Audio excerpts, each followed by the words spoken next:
which brings us to our next speaker, Dave Carmody, who's a psychiatry trainee with a fervent love of obscure world politics and boot polishing. He is hoping one day to write his memoir, How to Lose Your Temper Attaching a Bag Rail to a Motorbike and 30 Other Moments of Emotional Lability. Dave.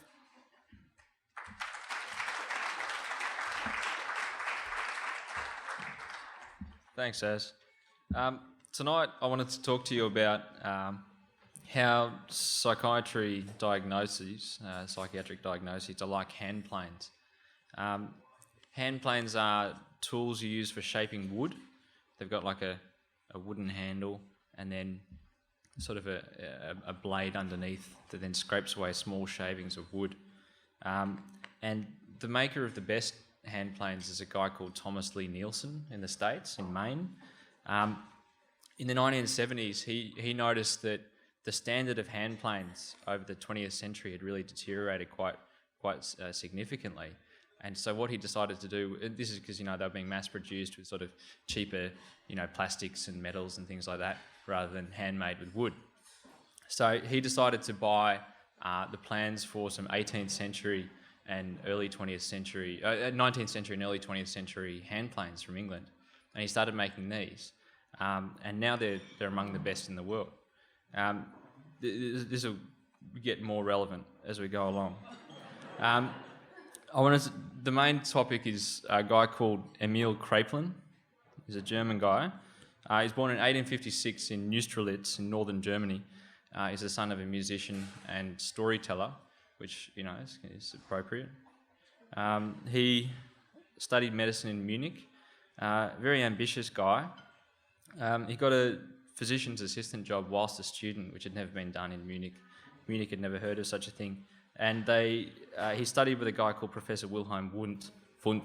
And this is another reason why I'll never be, a particularly good psychiatrist, is that there's never been one called Dave. They're all Wilhelms. It gets tedious. So he was studying with him. Very ambitious. His one goal, he writes in his memoirs, was to become a professor by the time he was 30. And he was working as like a medical resident, and he got fired from his job, actually. He says because he was too dedicated to his research he was doing on the side. Another account says that he sucked and was like, he'd had a bad bedside manner and none of his colleagues liked him because he was so up himself. So he was sort of, plugging away in a little regional hospital this time. So a friend recommended him for a job as a professor in Estonia. So he went and took this job, and so he got what he wanted, which was to become a professor by the time he was 28. But he also got access to a huge number of patients and also to their case notes and their case histories. And this allowed for his main contribution to psychiatry, which was to notice that the course of the illness makes a huge difference to the diagnosis. He developed this hypothesis that specific combinations of symptoms in relation to the course of a psychiatric illness allow one to define that illness, to define the disorder. His big breakthrough was separating dementia praecox at the time, which was sort of correlates kind of with schizophrenia as we see it today, from manic depressive insanity, which probably correlates with bipolar. Because one was, although they had overlapping symptoms, they're quite similar when you saw them. They had one was chronic and progressive, and one was episodic, and so that was his big breakthrough. But in order to monitor this, you had to have an understanding that there was a course that you needed to follow, but also to describe the symptoms. And he was a very gifted observer and an excellent writer. He described these patients' sort of words and actions in a way that still feels very fresh and sort of really resonates with some of the patients that I see as well. He's got some example. The patient with psychosis, he says, the chairs are moving. The patient hears a murmuring and a whispering, a roaring, the crackling of hell, death gnashing his teeth in the wall. The spirits buzz about each other. Others snarl something which has some connection with the patient. A patient with manic depressive insanity or a manic episode, as we'd say today. impulses crowd one upon the other, and the coherence of activity is gradually lost. The patient is unable to carry out any plan at all because new impulses continually intervene which turn him aside from his original aim. The patient sings, chatters, dances, romps about, does gymnastics, beats time, claps his hands, scolds, threatens, and makes a disturbance, throws everything on the floor, gets undressed, and decorates himself. Apart from these evocative descriptions, these observations served another purpose, which has been it's been a long-term problem for psychiatry and continues to be today, which is that all the other fancy specialties have like microscopes and X-rays and stuff, and you can see, like at this time for Kraepelin, Virchow, end of the 19th century, was sort of showing pathology down microscopes and picking up, germ theory and bugs and things like that. Whereas for psychiatry, you have a patient in front of you who has something going on. There's something probably with their head, I guess, probably if you were to localise it somewhere, and anatomically, and it. But it's sort of how to describe that and how to convince other people that there is something and it's a definite thing, and then study it and try and come up with treatments for it.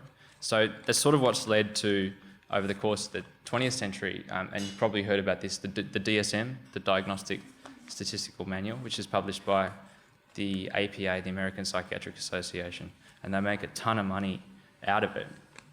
But the purpose originally was to establish some definitions that you could then use in study and use to talk to other clinicians about what something was. So if you're going to study a treatment for depression, you need to know what depression is, so you can know that you've got the same populations across studies and things like that. One of the early DSMs, DSM-3, had a disclaimer saying that the diagnoses are not necessarily leading to specific treatments, whereas now it's evolved since then to now DSM-5, which has in the intro, it claims it's the authoritative guide to diagnosis of mental disorders and invaluable for clinicians. So it's really evolved from something which was a tool for studies to being the way that you talk about mental illness. Kraepelin's ideas of linking a group of symptoms plus how it evolves over time and then saying that's a disorder has become now the only way that we talk about mental illness. And you have with that the problem that it's sort of the corollary of that is that if everything is in the DSM, if it's something that isn't in the DSM, it doesn't exist. And so it really constrains you in terms of how you can then describe and define these illnesses and, human experience and all that sort of stuff. So there's an ongoing debate about this, whether these diagnoses are actually valid. They're useful because you can do studies and get funding and tell someone that they've got depression or whatever. But it doesn't actually mean that exists as a discrete entity. Over time, it seems to the pressures of 20th century in terms of funding, in terms of access to things like, like funding for studies. The pharmaceutical industry has driven this a lot because they need to have diseases so they can then make treatments. So it's sort of changed over time. It's been distorted. For Kraepelin, as he got older, he was a pretty big fizz. He was an esteemed academic. He set up the German Psychiatry Institute, which was then replicated all around the world. Published all the seminal textbooks. He gradually became more consumed with theories of sort of social psychology. And this was early 20th century Germany, so that inevitably involved eugenics, and he was pretty into eugenics, really. He got probably too much, I would say. Just way too much into eugenics. He was right into that. Degeneration theory, all that sort of stuff, linking some of his biological theories of mental illness to then, racial groups, particularly, certain groups. So he was also prone to dismiss women as hysterical, which was pretty fashionable, and lacking control of volition and all that sort of stuff. He also he hated Freud. and disregarded psychoanalysis as being hooey. But I don't think he described it as that. But he didn't like it, and he was pretty much ended up just talking about eugenics the whole time, and died penniless and alone. I don't know. I never read that, but I figure that's probably what happens after that sort of he had what started out as quite a nifty way of describing patient suffering, being very curious, and communicating and really communicating this curiosity that he had about people's experiences. It was an attempt to link clinical observations with treatment and outcomes. And despite all the money we spent on, CTs and functional MRIs and EEGs and all the rest of it, it's still the most useful tool in psychiatry is observing and describing what you see and then following it up over a period of time. Now, however, the DSM approach has probably become something that may in some way limit our ability to describe the various aspects of experience. Limiting sort of, something horrific happens and you get adjustment disorder, or, you lose someone and it becomes, sort of a complicated grief or something. There's certain terms that we have to use now that probably don't describe it as evocatively as Kraepelin would have.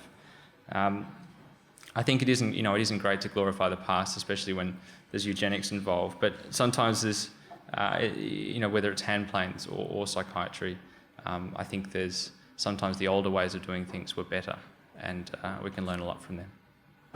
Thanks very much, guys.